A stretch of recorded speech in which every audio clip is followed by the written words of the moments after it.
Hi there and welcome back to Japan, where we're continuing our track-by-track listen through to Just Bring It by BAND-MAID. I know I keep on saying this, but if you're not, remember this is part of a playlist of track-by-track listen through to the album, which is linked in the description below, so follow that if you're not already. Anyway, we're moving on to the track, the OOParts, and now I'm looking forward to seeing where this goes. Like I say, track 1 to 5 so far has just been quality throughout, but there has been a bit of a setting of tone, a bit of a lack of variation. I mean, there's been so much amazing stuff happening from song to song, and each one has been relatively catchy, well, all the way from extremely catchy to, you know, catchy enough, but certainly for an album track. All of them have been beautifully musically delivered, all of them had great energy, but I am feeling a slight lack of variation in the overall tone of the album thus far, so maybe I'll wait for that until later like we did on World Domination, but I'm interested in seeing where we go with this. Now, OOParts, it just sounds like it's going to be a comedy song, but I don't actually know, and I might not even know when I listen to it, because if it's in Japanese, when I translate Japanese, it's kind of like one of those archaeologists or historians, like who finds an Egyptian relic and then sits down and has to translate it and go, oh, it means this. That's what it's like when I try to translate Japanese, so I might pick up a few words, but as a general, unless it's in English, it's going to be something I'll have to come back maybe later to tell you whether it's funny or not. You guys already know, you've already heard the song, so I'm just going to listen to it now. OOParts.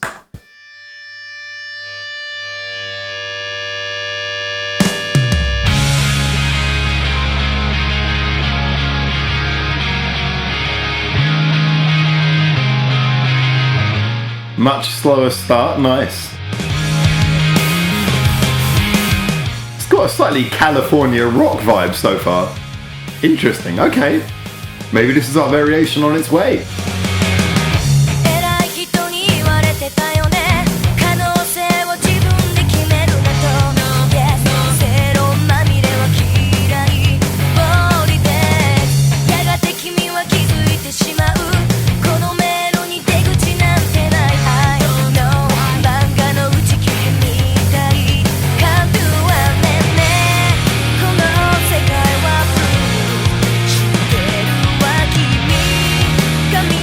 Got a great beat and a great sort of shifting rhythm, but it is written like an old school rock and roll song thus far.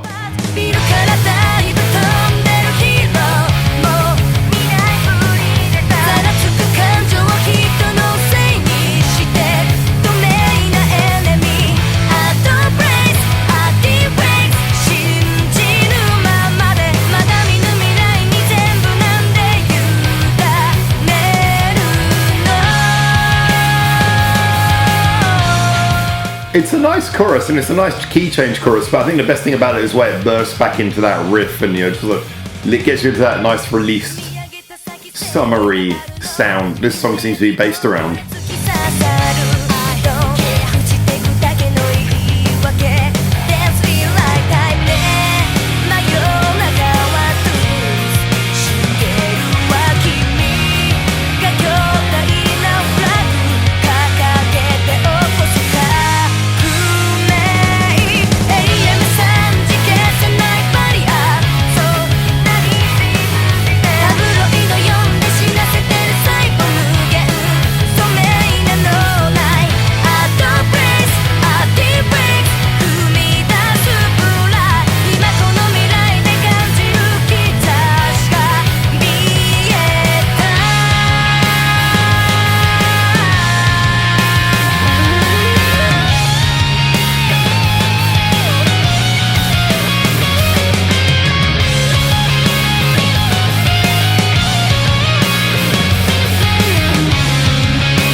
So I just accidentally found out that this song was not written by the band in the booklet.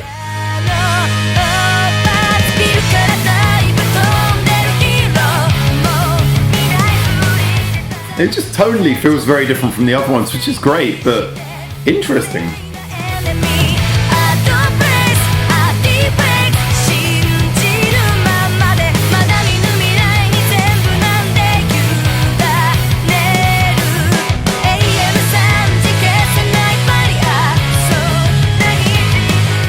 I think that sort of simple, yeah, it's all just about the guitar and the bass sort of shadowing each other, doing a very simple line.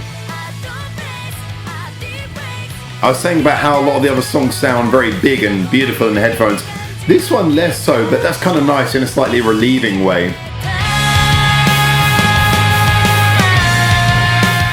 I love that bit.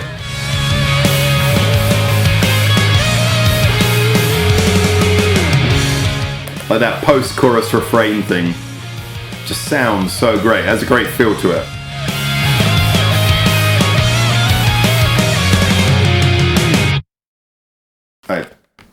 I can't for the life of me work this case. Every time I get it wrong. No. Because that should be that way, but that should be matching that. Oh, that's the way I go. No, but then it's upside down. Anyway. I was listening to that song, by the way, don't worry. I have a very strange feeling about that. I mean, normally, again, I'm going to say a similar thing to what I was saying with the last song, Cross, in the, you know, you have to review that one of two ways. You can review it either as its own song or as part of the album. Now, as its own song, I would say this is probably a slightly weaker one than the others that have come before it. You know, I mean, there isn't a huge amount going on musically, but the effect is very powerful. Even the chorus, although the chorus is not particularly catchy, what happens is when it throws you out into that post-chorus refrain bit and everything sort of settles down into the major note and feels happy and resolved at that point, that just feels so effective. That's a really effective trick that it stands out as one of the most sort of emotionally noticeable moments on the album thus far.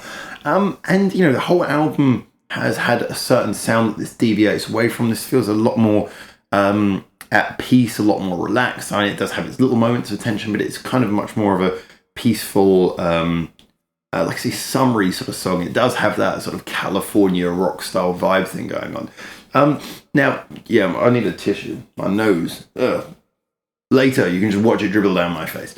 So, you know, it's a song that musically maybe is not as intricate or interesting in that sort of detailed way as their other songs, but in album context, it works brilliantly because it helps to break up the album.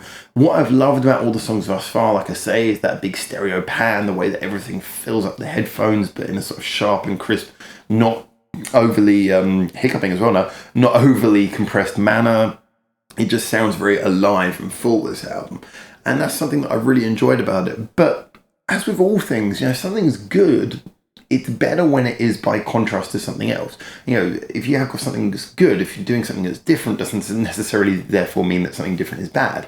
And although I love the sound this album's been going for, to hear a song that's much more stripped back, where everything's just a little bit more simple, you know, the guitar line, the instrumentation, it's all that little bit simpler. It's kind of nice because it breaks up the album with just like a gentle rock and roll track. One of the things this reminds me of is the band Audio Slave. This going back a few years. Audio Slave had a weird thing where at the end of I think it was their last two albums, the last track on their albums was so simple it was virtually just a strum along. It was just, you know, there was no riffing. This is for a band who are all about riffing and all that sort of stuff. It was just always just strum, those last songs. And it was because there was this sort of clear sense of changing the vibe, changing the style of music towards the end to break it up. So those songs were not as technically interesting. They didn't have the second by second excitement of the songs that came before them, but they were amongst the most memorable and the sort of most punchy, emotional songs, punchingly emotional songs rather than attention-grabbing songs on the albums. And right at the end, that was a great place to do it. Although this is very different from those, it has that similar vibe to me in that it feels like it's been stripped back with a deliberate intention, or at least in the context of the album, where it sits in the album, of, you know, just sort of letting off a bit of steam and relaxing things. So great song. I wouldn't necessarily choose to listen to it on its own. It's not quite catchy enough to do that. I mean, I think about a really great simple song like this, and I guess you got things like Rockin' Me, although that is quite a different sort of tone emotionally. But, you know, they have other there are other things like this, and there are a lot of bands who do this kind of sound quite a lot. But for BAND-MAID on this album, it's a great sort of place to put it. It kind of works in the context of what it is. So whereas I said with the last track, which was Cross, wasn't it? Yeah, Cross. Whereas I said with Cross that Cross was one of those songs where, as an individual track, it would be great, but in the album context, it felt a little bit weird. This is a track where I'd say as an individual song it'd perhaps be a little bit easy to overlook and lose interest in, but as an album track it really has a nice effect on the tone, flow and direction of the whole piece. Anyway, thank you so much for tuning in. I'm going to stop waffling for a little bit. And if you're on the playlist, I hope you're on the playlist in the description below, which will take you through all of the reviews on this album so you can do track by track with me. But for now, from Japan, thank you so much for tuning in, and ciao ciao. Thanks for watching. Feel free to check out more of our hundreds of videos we got online on this channel right now, or get involved in the discussion with us at the many social media links we've got in the description below, where you can suggest new videos and artists for us to check out on the channel. Or you can just do the usual YouTube stuff and comment, like, subscribe. You know how this works by now.